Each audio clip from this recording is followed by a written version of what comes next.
First Blood. Hello everybody, my name is Mr. Hat and welcome to another Stallone month review series. Today we're going over the Rambos, and today we're going to look at the first one, of course, directed by Ted Kotcheff, and if that's how you say his name, and it's written by Sylvester Stallone, and it's based on a book written by David Morrell. This movie came out in 1982 with a budget of about $15 million and grossed over $125 million and got mixed reviews, but now it's considered a classic. This movie just tells a simple story about a Vietnam War vet who comes home to America and wants to go reunite with one of his platoon buddies, finds out that he's dead, and realizes that he is now the only one left in his platoon. But then one day while Rambo is walking, he bumps into an asshole cop in a small town called Hope. It's not too hopeful there. The cop gives him shit and Rambo fights back, and one thing leads to another, and then the whole state's after Rambo and he has to fight back to survive. He uses his Green Beret skills to take out the cops one by one, and it's a pretty fun thrill ride. But before we go over all my positives, let's go over my little negatives. Let's just go over my little nitpicks about this movie, shall we? First off, I feel like the characters are just assholes too quick in this movie. I feel like the assholeness, the evil cops, it's exaggerated just a little bit. There's no time spent to, make these characters, slowly hate Stallone more and more. They don't give him any reason to hate him other than the fact that he's there and exists and is in their world. They're like, let's pick on this guy. So basically, it's like all the high school boys all became cops one day and had a precinct together. I feel like this movie's first act just tries to, speed through and just, kind of get to the forest, because that's, the big thing. That's the main area for this movie. That's where all the action is in the forest, where all the Green Beret stuff happens. He's making traps, booby traps, taking them all out. This movie just kind of rushes to get to there, that it doesn't spend time on these cops and try to build their hatred toward him. They just automatically hate him, and it makes no sense. Why did they hate him so much? They even see John Rambo's back. He's slashed up. They know he's a vet. They look it up. He has dog tags on him that say that he is a vet. He was in the army, and they show no sympathy towards him. But I can understand, I guess, because, the Vietnam War being over, 75, 73. This movie takes place in the late 70s, maybe? I don't know. But people were very ill towards people in that war. They hated it. People spat on them at the airport, and John Rambo even says that at the end of this movie, that when he got home from Vietnam, he was being spat on. So I guess in some way it does make sense why they don't like him. Maybe they're anti-war assholes and just want to spit on him. They think he's the problem? I don't know. The National Guard shows up. They take out the cave, and then all of a sudden there's 3 army trucks driving by, and they have M60s in the back. How convenient for Rambo. Why are they transporting M60s around when they already got the word that he was dead, supposedly? But even then, you don't need a fucking M60 to take out one guy. Seems to be a bit of overkill, don't you think? This movie just cuts to pitch black out of nowhere. It's kind of maybe the sun's starting to set just a little bit in the background, and then all of a sudden it's pitch black in the next cut. And there's nothing to suggest that maybe it's an hour later. It's the same minute, and just went from light out to pitch black. But the reason that might be is because this movie was apparently, supposedly, according to my little research, was over 3 hours long, maybe 3.5 hours long. It was so long that Sylvester Stallone himself hated this movie. He said it was a career killer. He didn't like it. But then they trimmed it all the way down to 96 minutes.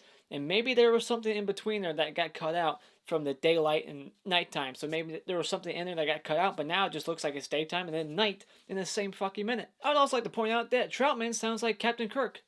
Just saying. John Rambo. I trained him to be a killer. The best. Able to survive in the forest. Off of his own feces. But anyways, yeah, those are just little nitpicks. Let's just go over all the positives. Let's go over this great movie. Those are just little things that held this movie. This movie could have been a masterpiece. I'm not going to give it that rating, but this is still a good movie. So let's go over all the great things about it, shall we? First off, the biggest positive is just having Sylvester Stallone. We could have had Steve McQueen. Think about that. They were going to have Steve McQueen, but he was just a little too old, so they scrapped him. And they had Sylvester Stallone instead, because he was the newest thing at the time of Rocky 1 and Rocky 2 that just came out, so he was the rising star at that moment. And I will say he gives a pretty good performance, especially towards the end of the third act, towards the very end, where he's giving that big speech and he's crying, he's being all emotional.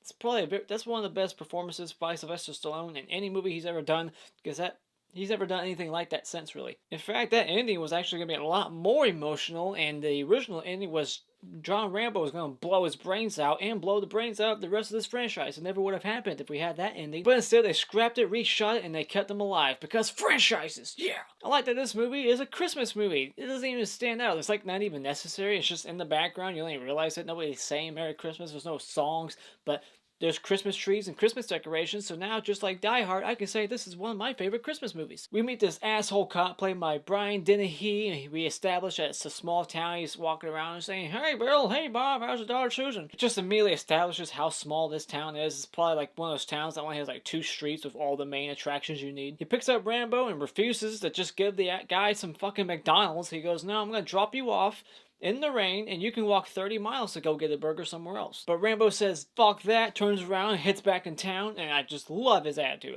That's what I would do. I love that they give him little flashbacks to Vietnam when he's being like interrogated in the police station. They're trying to fingerprint him. I like how he wasn't willing to just do fingerprints, but then he was just willing to get naked and let them shower him. I thought that was kind of odd. But I like all the little flashbacks we get because it adds more to the character. We understand a little bit more and why he's reacting the way he's reacting, why he wants to get the fuck out of there. And then as soon as he gets into the forest, we get to see him use his green beret skills. He makes like a shirt.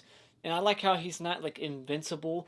You know, he's not like a superhero in this movie. He gets hurt, and we get some of the best special effects in this movie with his arm that's like ripped open and he stitches it back together, like all the blood pouring out. I thought it looked pretty good. I thought it was pretty hilarious that every time a cop was getting hurt in this movie, they all called to the sheriff like he was their daddy. They were just crying for help. Well. I like that John Rambo doesn't kill all the cops. He could, just like in the book that this movie's based off of. In the book, John Rambo killed everybody.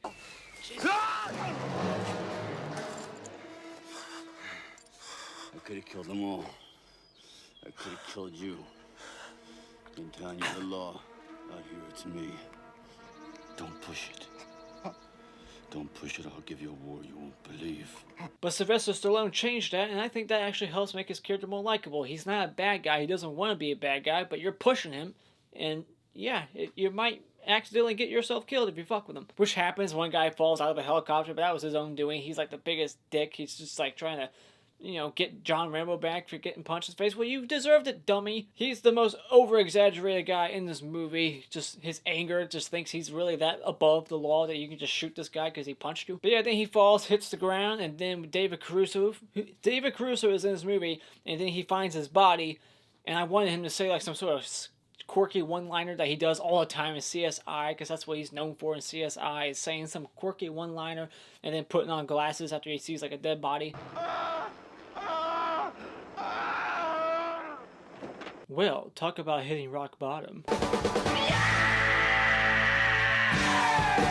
I like some of the comedy we get in this movie. We got the National Guardsmen. They're like the comic relief in this movie. We get Troutman who comes in. He's like Sam Loomis in Halloween. He's John Rambo's hype man. He comes in, tells them the business, gives us more backstory to John Rambo, tells them who they're fucking with. And then I love the third act when John Rambo finally sneaks his way back into town and starts destroying everything. It is a little ridiculous that the whole entire police force and fire department is so busy at this gas station that he can just run around willy-nilly and just shoot up everything else. But it makes for good fun, and I don't care too much about it. It's still fun. I like that this ending's realistic. The hero doesn't get away with it. He gets arrested, alright? He doesn't get away with all the shit he did. He gets arrested. That's realistic. And then we also got that awesome 80s sounding, stylish score by Jerry Goldsmith.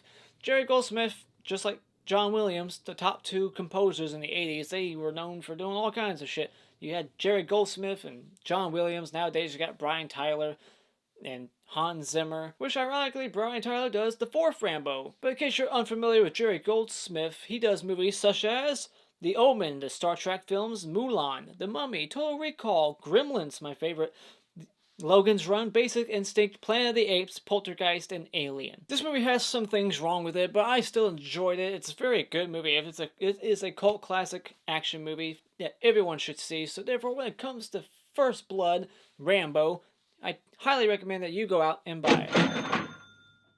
those are my thoughts on First Blood. What did you think about this movie? Is it your favorite of the franchise? Are you excited about Rambo 5 coming out this fall? Sylvester Stallone is releasing pictures of this new movie coming out this year on Instagram every few days, he says. So if you want to stay up to date on that, follow Sylvester Stallone on his Instagram or Twitter. But anyways, thank you so much for joining me tonight. Let me know what you thought about this movie in the comments below. And as always, you can support this video by clicking on this like button over here. And you can support my channel by clicking on my cartoon face in about 5 seconds to see more. And until next time, auf Wiedersehen.